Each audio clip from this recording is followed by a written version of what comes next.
Hey everybody, Darren out here, aka Southern Momma. Welcome to the Southern Momma podcast. We have an exciting guest for me. I've never really got to meet him yet. So we talked a little bit before camera. We have some mutual friends. The one and only Bret Holmes. How you doing, Bret? Good, how are you? I'm glad you're here. It's your first podcast that you've ever done? Second or third, but not this official. Really? Not this official. So you're a professional. No, you know more about this than I do. No, definitely not. So I'm really excited about this particular interview. Though we share different professions, we live in the same town. You are from here. It's kind of shocking. We haven't, got to meet really before. Being in this little 4 mile square town, like I said, different professions, and I know you've done a lot, and I respect that. Yeah. And being from here too, you haven't forgot where you came from. You're a little bit younger than I am. I'm 34. I'll be 35 next month. You're getting on up there. Yeah. Bret, I'll tell you, one day you just wake up and you're there. I know there's some people watching right now like you're still a baby, but we don't feel like one. But you're 23. You work with Dad, is that right? Yes, sir. Okay. Yeah, we have a construction company here in Munford and a properties company, and I help him run that. Okay. Yeah. But there's another endeavor that you're tapping into, which is another reason we got you here.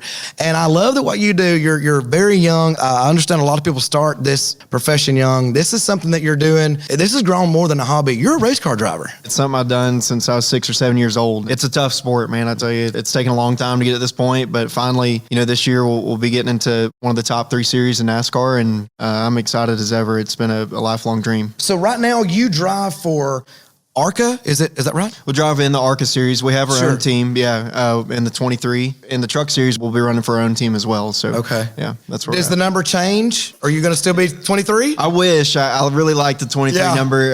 Unfortunately, the way the point system is, and if people already have the number and stuff like that, 32 is available. So I feel like that fit. It does. You're getting older. You'll be 32 when you're 23 now. You're leaving the 23. I wasn't looking at it like that, but whatever. That's cool though. So you won last year. Yep. What did you win? We won the ARCA championship. Okay. Yeah. And that was our 3rd time running the series full time. We started the team back in 2016. Right. There's a lot of growing pains in doing that. And it really opened our eyes to that level of racing and just made it that much more worth it, though. I'm really proud of what we've been able to accomplish. I think that's led us to what we're doing now into the truck series. I've drove them, but I've never drove them at the speeds that you're driving them. Yeah.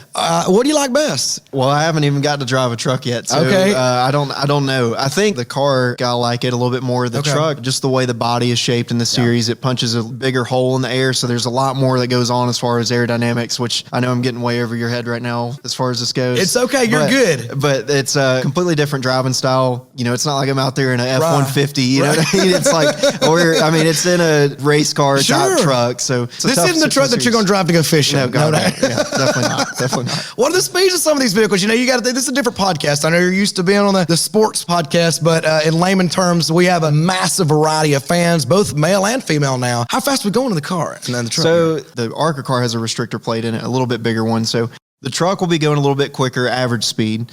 At some of the speedways, like Michigan, will top out around 200. Daytona and Talladega, they normally think that that's the fastest, and it's true. Our average speed stays really high there. We're going like 190 average. Yeah. Very mentally stressing. I can imagine. Yeah. So that's the biggest hurdle get it over is the nerves that come with that and being nose to tail with cars, right on you.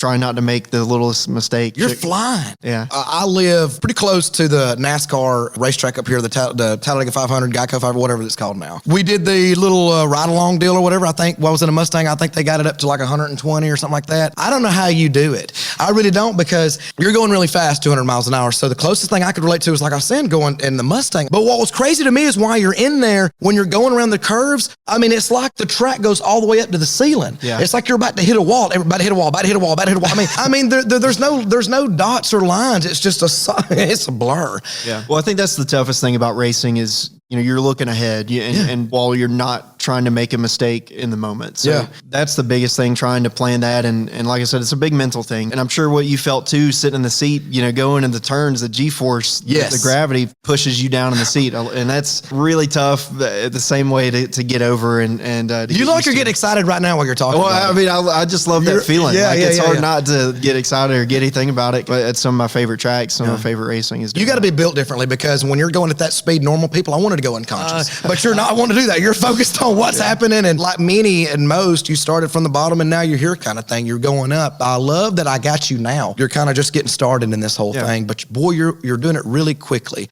And it's been really amazing to watch your progress. I think a lot of our fans can relate to that because a lot of it, we like watching NASCAR. I never got an appreciation for racing. No offense, nobody out there, yourself included, until I went to a race. It was just tradition. You watch the race on the weekends. You know, the family would come over, but I went to one.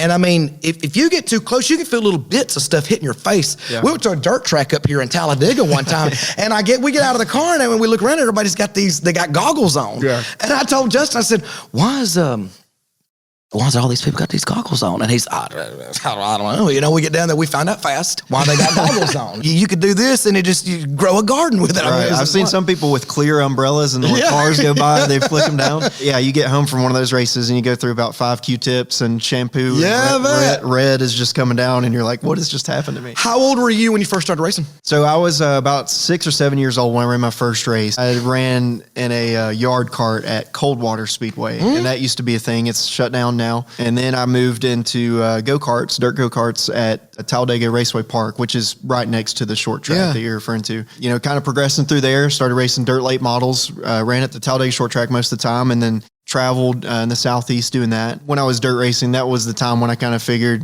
out that that's kind of what I wanted to do. Yeah. And to make that next step, we were thinking of what we should do. So moving into asphalt late models was the obvious next step. The ARCA series was the next thing. And I feel like before you take that next step to NASCAR, the top 2 series NASCAR. So I know it seems like I'm just getting started, but I feel like it's been a long time and we still got a lot further to go. You mentioned a minute ago about how when you were so young, you were doing this. You know, you don't see a lot of that anymore, you know, with the racing and the kids in the go-karts and all that stuff. And I wouldn't say that it's dying, but the evolution of NASCAR is changing. Talladega turned into the 3rd largest municipality in the state in the sense that there was just no room. I mean, there was no every seat in the bleachers. A lot of people, you know, blame that on so many rules now and so many corporate, you know, situations in NASCAR. But I think that from an outsider looking in, it looks as though NASCAR's taking a lot of that into consideration and they're changing a lot of things. And as a company, it looks as though it's making some big changes. They're bringing a lot more somewhat entertainment situations to their, you know, to their tracks.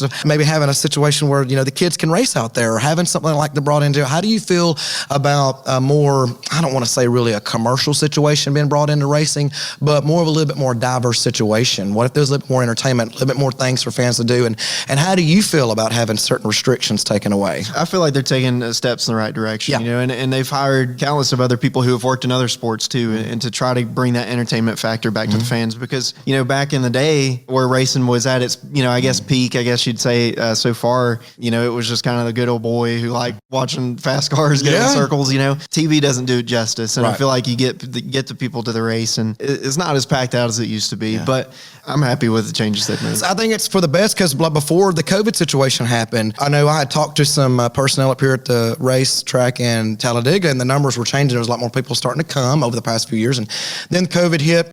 How's that affected you and your team? Well, in a really weird way, it turned our year around.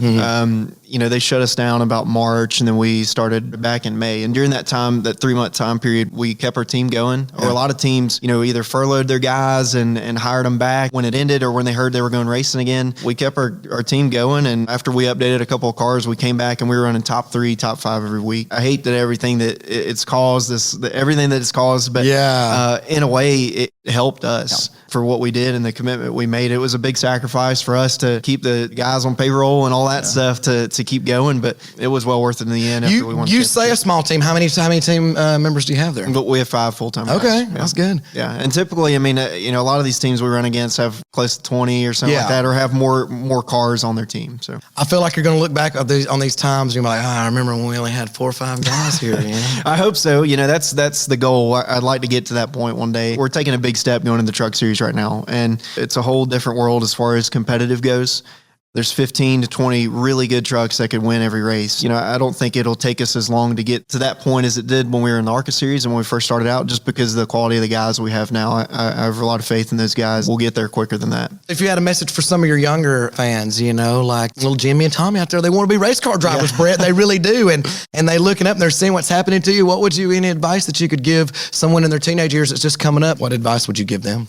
Well, I used to be Jimmy and Tommy. We all did. Yeah, I used to be one of them one day too. And, you know, starting out here at the go-kart track at Talladega, I think it's just back to not giving up, and it's a tough sport to make it in. Obviously, it takes a lot as far as sponsorship and funding goes, but I'd say just not give up and not move up too quickly. You know, I see a lot of people who move up too quickly, and even to the people in the truck series or Xfinity series, they didn't prove themselves beforehand, and they get there and they fail. That's always been my standard, and I think it's worked so far, and I'm not going to do any differently in the truck series. What is Bret doing when he's not racing and when he's not working with Dad?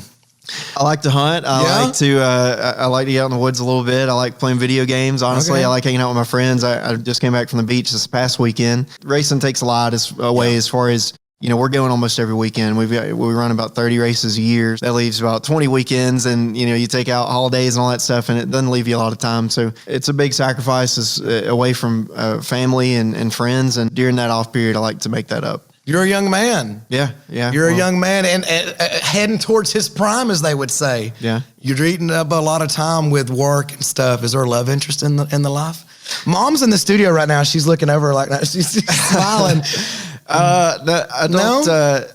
You know, I don't know if I should say that on here. You're fine. I already got briefed on this before. I told her, I was like, I'm going to get in with it. No, I understand you're talking to a few, but it would be fair to say that you're somewhat of a eligible bachelor at this point in your life. Bachelor is a good word for it. There you go. Well, good deal. Yep. I think that'll be fine. You'll work that out. What's your favorite games to play? You mentioned a minute ago that you like playing the games. I mean, I like Call of Duty, any sports games. I like any sports games really, and watching sports with my friends too. It's we all get into that. The boys will come over here and they'll play Call of Duty. I'm familiar with Call of Duty. They'll turn it up. It sounds like a war is taking place in the living room, and I mean, it's so real. Yeah. And I'm watching this. I'm like, no wonder. You know, kids are running around acting crazy. They're doing some damage on the TV. Yeah. Funny story. I had an event taking place here, and I had one of my buddies over here, and he's talking about it. I'm not good at it. All right. I've tried. I'll sit there and watch you do it all day. It's like watching a movie for me. I like it. Yeah. You know? But I'm sitting there watching them play. But they were at the house the other day, and my buddy Logan was talking to my dad, they were talking amongst themselves. And my dad walked up, and he kind of chimed in. He goes, "Yeah, I know. I'm a level so and so on that." I'm like, "What?" So it turns out Dad's been playing this the whole time. Yeah. He's done made it to this certain level of this game, whatever they're talking about. You get on there and you'll, because you talk to random people sometimes if you're with your group or like whatever in a game chat, and you'll hear this like grown man come on and you're like, damn, is that going to be me one day? You know what I mean? I didn't even know that you could talk to real people on there. Yeah. And I could hear these people talking, and I was like, who the hell are you talking to? And they're like, I don't know where he's at. I'm like, wait a minute. You mean to tell me that you could be talking to somebody from Africa right now playing this game? They're like, yeah. And I'm like, mind blown. And you can hear, it sounds like 7-year-old kids and 42-year-old men arguing. It's the whole range. It's everything in between. Yeah. That's funny stuff. So you just mentioned a minute ago you came back from the beach. Where's your favorite vacation spot? Are you the mountains guy? Are you the beach guy? Where are you at? I mean, I'm a little bit of both. Yeah. I mean, we got back from Orange Beach, went to Floribama a little bit with some friends, and I mean, you can't beat that, But I like the mountains too. The right time of the year, I like going to Gatlinburg or Pigeon Forge. That's one of my more favorite places. I'd like to travel more when I get more time. That's really the goal right now. But for the time being, that's my two places. For those that don't know, down here in the Southeast, within the tri-state area, that is our go-to spots. Gatlinburg's a lot of fun. Love Gatlinburg. I like offshores. The whole anywhere on the Emerald Coast. I'm good from Panama all the way up to there. It's fun. But did you know that Floribama has a church service on Sundays? I didn't know that. I wasn't practicing church when I was there. Last time I was there. No, I didn't know that. I went down there one time. I technically have performed at Floribama. Well, it wasn't a show. It was, and it wasn't karaoke either, but they just knew who I was, the person playing up there. And he's like, Darren, I seen your live the other day. I understand you like to sing Watermelon Crawl. I don't know how that got out. You sang Watermelon Crawl one time at a tavern downtown, and the next thing you know, so I did. I got to sing Watermelon Crawl there. But it wasn't. There was no church service going on. A lot of liquor was pouring that night, but there wasn't any. I probably should have went to church the next day there if they practiced it there. You gotta ask for forgiveness after days like that. But I mean, you can add artists to the list now too. I mean, I'll go again. Tempt me with a good time. I can pack for the beach in 5 minutes. All I need is a t-shirt, a pair of swim trunks, and flip-flops, and I'm good. I'll wear the same clothes the whole time I'm down there. I mean, there was so much. I mean, they've been doing so much work down there from the hurricanes and stuff. There's been a lot of condos and stuff on the beach being worked on. But yeah, they had scaffolding halfway around the But I was like, the beach is open. I haven't been down there since. I got some friends of mine that's got some condos down there. I don't know if you know. Well, I know your mom and them know Susan and all them, and They got some condos down there. They got kind of messed up, but I heard they got some damage. If you're in the Gulf Shores area, we love you. We're praying for you, everybody. Did you go to school? I go to Auburn University right now. I've got my thesis project. That's what I'm doing right now. I'm just doing it remotely from home. So after I finish that, I'll be graduating in May. Are you an Auburn fan? Of course, yeah. I've been, Auburn blue and orange through and through since I was a little kid. That's okay. I mean, you say that like it's going to be okay. Brett, there's some things that you're just born into. I know you can't help it, but maybe next year. Wow, that was a jab if I ever got one today. I'm just kidding. I do love Auburn. Mom's an Auburn fan? I think so, yeah. You don't have to lie to him just because he's here. Questionable, yeah. Do you have a sibling? Haley, she's in musical theater school in Pittsburgh. Okay, I was about to say, I knew she sang. She an Auburn fan? It's just family deep in it. I'm not going to win here, am I? I'm digging for Alabama fan. Well, I don't know. She's kind of the black sheep of the family, so I don't know. Football and all that stuff ain't her thing, so she don't, she's just a little different. Black sheep of the family. And he's over here giving me arguments about jabs. I didn't mean it like that. It's okay. Not a bad way. I mean, like, too. She doesn't like football like everybody else in Alabama does. That's all I meant. It's all good. It's all good. Right. If it's got the color pattern's working out right. Yeah. Well, we'll go with that anyway. I don't know. What was your inspiration? Who was your inspiration?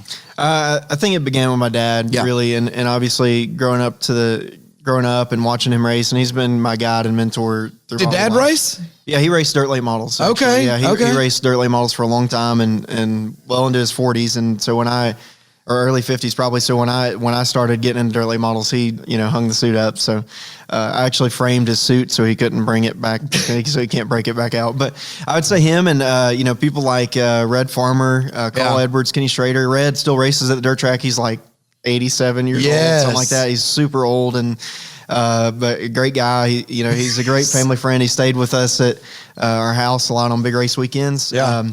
Carl Edwards, he ran our dirt late model some too, and really just a down to earth guy. And he still texts me every now and then and keeps up with the races. So Kenny Schrader is his cousin, and that's how we got involved with him. And they're two completely different aspects of people. I mean, Kenny's like after the race is like having beers with everybody, having a good time. Yeah. And Carl is like not so much of that. So a real family guy. So I'd say those probably the 3 or 4 people that inspired me the most. Who's the better racer, you or your dad? Oh, me for sure. Yeah. That's not even. You just got this aura about you. You're just a good racer. Yeah. So I actually broke. So he had the track record at Talladega at one point, and I broke his record. You broke your dad's record. Yes. Did y'all eat dinner together that night?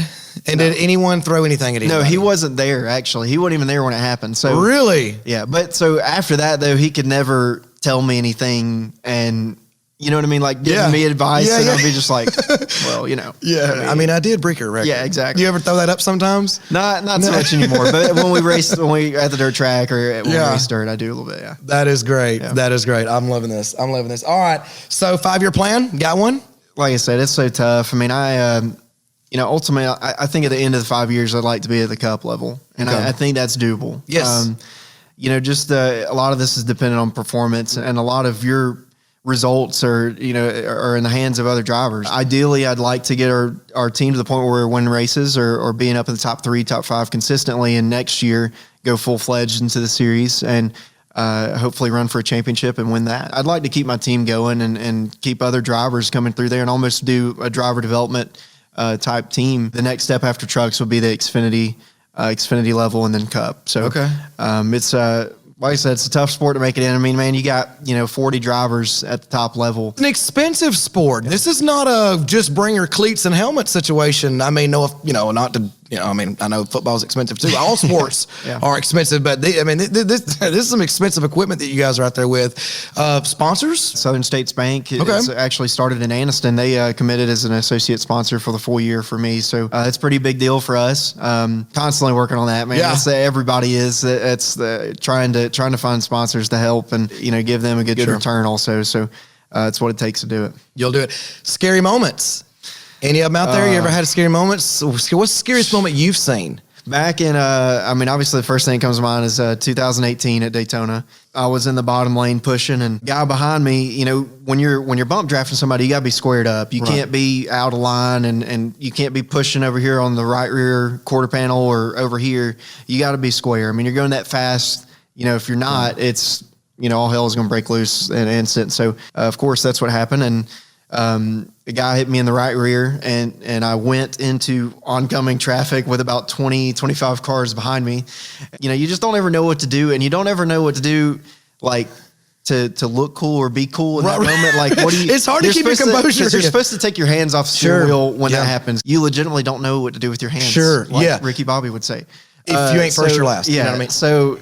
You know, you don't know, like, you do this, Yeah. like, you know, I think I closed my eyes for half of it, but I went into oncoming traffic. I got hit in the right rear, went up in the air a little bit, and literally slid down on my side for, I don't know, 200 yards. Sparks were coming in the car. Yeah, you get a lot of cigarette with those things. Yeah. And there's like a campfire in there. More than that. Did you shit yourself? There would have been sparks and shit sliding all over Daytona. Why we It wear would have black been suits, not white suits. So luckily they missed me, and I was completely fine after, but yeah, that was probably the scariest thing. Well, I'm not trying to get doom and gloom. You know, in this podcast, we have happy moments, sad moments. We do whatever. We try to cover it all. And I know that there was a lot going through your mind when this was happening. Mom, was any of your family there? Was anybody? Yeah, my mom and dad were there. I had a lot of texts after that. I was about to say, you had to. Did anything cross through your mind? They say, situations like that, you see everybody. It's a hard feeling to describe. I was just really scared. Like, that's probably the most scared I've ever been. And I can't, I don't know if I was thinking about anything other than just being scared. It's hard to explain or put into words. In that moment, you don't know. You don't even know what to think. So it's a very serious profession. How fast do you think you were going before the crash? Well, we were probably going, 185, 190. We're well into the draft and coming out of the corner, and we're all, we're all trying to push each other last lap, trying to get as much as we can out of it. And you start wrecking. That's when you realize how fast everybody's going and everything slows down. Let's get down to brass tactics here, Bret. Okay. All right. I know a lot of our fans are watching. Okay. Some may know, some of your fans may not know who I am. Some may, not know who you are. Yeah, but we got everybody on the podcast. We want to know the serious questions. Yeah. Let's get down to brass tactics, okay? Okay, I'm kind of worried. Do you or do you not have a teammate like Ricky Bobby? Fortunately, no, not right now. So I've got a... let me down on that one, Bret. You let me down. Scotch? Anybody? Somebody? You don't have somebody that's going to be in front of you and just slingshot around them, or you help the slim slingshot around you? It ain't that easy the way they put it. It would be a lot cooler if it was. It'd be fun. It's just our team. We don't bring two cars to one race, but this year, Sam Mayer's actually going to be driving for us in the races I'm not going to be competing in. So I guess he could be my... He could be a Ricky Bobby. Yeah. What is the benefits of having a teammate out there? Oh, it's huge. Especially those super speedway races, you're relying on a buddy to draft and help and pushing you. And if not, it's every man for themselves, and it's kind of luck of the draw. So, like this last year at Talladega, we ended up third in the race. But if I had a teammate there in the end, I was in the top five. I had no doubt that we could have done better. It just seems like everybody's kind of every man for himself out there. And so I always wondered. I was like, well, I would imagine having teammates would be good, but at the same time, what can they really do for you? In the super speedway races, that's where the most help is coming from. And because you've got somebody that you can rely on and trust out there. A lot of times you'll be in the outside lane pushing somebody, and, as soon as they get clear, if they're falling to the bottom, you're stuck out to dry. You know what I mean? So you lose that drafting help, and it's, your chances go 100 to 99 to 0. So. And for some of our viewers that may, not be very knowledgeable about how this all works, drafting, you're right up on your teammate. So the wind's going across him, he's taking the slack, right? And you're able to you're shimmying right up the tailpipe, right? So you don't have any of that arrow down force to you. So you're going faster than he is. You're pushing him. That is wild how that works. It's pretty crazy. A lot of people don't realize, as far as the aerodynamics go. But you stick your hand out of the car going 60 miles an hour. You feel how much resistance that is. So that's all we're trying to get is everything. What if you're pushing your teammate and you're like, man, I'm really, the only reason he's going as fast as he's going is because I'm back here pushing that, that butt for him. Yeah. And you're like, you get close to the line, you're like, man, we're going to switch spots here in a minute. Cause what do you do then? You just cut the throat real quick and high five him in the break room? I wish it was that easy, but unfortunately it's not. It's just, there's definitely some hurt feelings after those races. Gotta be. Yeah. It's, everybody's like, well, why'd you leave me? Why didn't you help me? And you're like, you don't have to give any names, but have you seen any fist fights back there yet? Oh man, I've been in close, but man, I wasn't a close one this year. Because that's a different situation, Brett. We're not talking about, you cut me off with your buggy at Walmart. I mean, we're running 185 miles an hour. You had my balls in your hand and you had a choice. Either leave them there in your hand or chop them off with a steak knife. Don't hold a grudge. How could you not, If you've got the opportunity to take that hole or pass that person or leave them out to dry to potentially win the race, you're going to take it every time. I mean, that's just what racers do. And everybody gets butthurt about it after, but it's part of it, man. It's part of it. Yeah, I mean, it's 1 against 39. It's not 1v1 out there. So it's. I bet the company Christmas parties are just delightful. Right? No, the year-end banquet is, there's definitely some cutting eyes. And there's 63 race car drivers and 1,000 police officers. No, I'm just kidding. You got me wanting to go out there and ride with you. Yeah. We'll do a ride along. Well, yeah, you can come anytime, man. We're going to go to Talladega, both races this year. And, I think May and October we'll be running both the ARCA and truck race. So, we'll be out there. I'll have my little camper set up and like getting down with the rest of the people on the boulevard. So. Yeah, are you going to be in the infield? And I don't always go to the race, but I'll go Saturday night when they got the concert in the infield. Okay, yeah. And being so close to home, I will go to this one. And usually in the October race, depending on how close it is to Halloween, you see some characters out there. What happens out there stays out there without a doubt, because it's like Sin City right down the road. Yeah, it is. I mean, man, it's like Bourbon Street, just like right here. I don't know. It's hard to. Hard to talk. NASCAR. Not only is there such a diverse fan base and diverse drivers and stuff, but even the. Even the recreational fun, you go there during the daytime and it's kids with hot dogs and come on, let's buy a T-shirt at the, the stands or whatever. And then at nighttime it's pull them out, girl. You never know what you're gonna see down there. No exaggeration. You did that. It really is. Right. You go down there and there'll be campers that are like, you wouldn't pay $300 for, and then there's massive $3 million RVs coming in there with, just it's nuts. Some of those other campers, like you first mentioned, I mean, they'll bring their own homemade stripper poles too, and it's kind I've seen those. Yeah, it's kind of for whoever and that's volunteer ones. Those aren't. Yes. It's not like they're bringing professionals out there. So. No one paid for the strippers. It's like it's Hordash almost. It's they'll come to you. And I have seen these. And I asked the guy one time, I said, Lord, that seemed like a lot of work to put that in there, because he had a little stage and everything built in that had to roll out. And he's like, it come custom. I was like, shit. Hey, look, some of them, they get pretty desperate out there. They do. Yeah. I know it brings in a lot of revenue for the racetrack and all that stuff. And so, but you're going to be there this year. You're going to be there. Have they talked to you guys about allowing any fans to come in this year? I'm not sure. It's a little up in the air right now. I think most places are going to have limited still. Yeah. As far as how they've changed the racing protocol, a lot of the races, they're not even practicing or qualifying. Okay. And that's my problem with kind of getting into the truck series this year. Like, my first laps are going to literally be taking the green flag with 30 other people. So no practice beforehand, no qualifying. I've never drove this before. So it's, Qualifying usually takes place the day before. That determines on what position you're going to be before the race starts. Is that right? Yes, right. Okay. And so then, of course, you got the day of the race. But they're taking out practice. They're taking out qualifying. They're just going to be like, all right, boys, get in your car. How do they determine who's in what place and all that? So a lot of it's based off of points. Okay. So I think the first few races, it depends off of points from last year. Sure. Obviously, we don't have any. So I was about to say, did we race last year? We didn't race trucks last year. So first you're going to bet there were marbles and quarters like, all right, Jim, here you go.